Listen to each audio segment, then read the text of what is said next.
Guys, just want to talk to you about retirement and what I believe every Christian should know about retirement.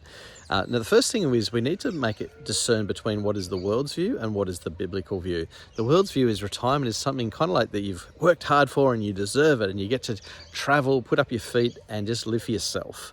That's the world's view. Whereas for Christians, yes, you may get to enjoy a bit of travel and more time with family, but really it's a new season in your life, and it needs to be one that's lived on purpose. You know, the Bible talks about the fact that we need to run our race to the end for Christ. And so a Christ-like life means that in retirement, we're living on purpose. We're getting up every day on purpose. Interestingly, the Bible is actually silent on retirement.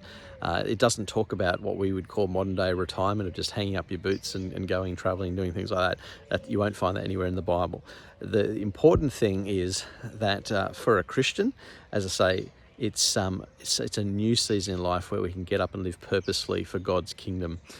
We just may have more time to do new and different things that we didn't get to do as much of during our working life.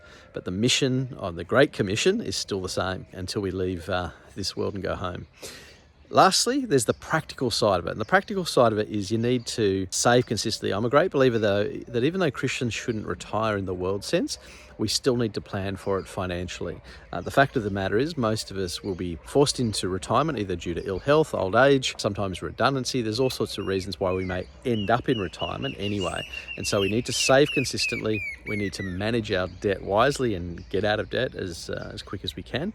And plan for future income sources. You know, we may need to invest in our retirement funds, in shares and real estate and all those kinds of things in order to build wealth and have future income streams for retirement. It's not about some massive acquisition plan, but it's about making sure we can provide for ourselves and our families, and importantly, continue to live generously in retirement. Continue to give, not stop because all of a sudden there's no income. We need to have built up enough that we can provide for ourselves and our families and live generously and continue to fund God's kingdom.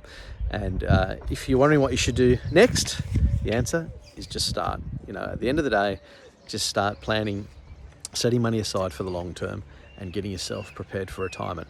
Hope that helps. We've got lots of great tips. Have a look at our ebook on our website, wealthpurpose.com. Retirement Revolution, got some great tips in there. Or other great resources and video, like and subscribe to this one, and check out wealthwithpurpose.com. God bless. Talk to you soon.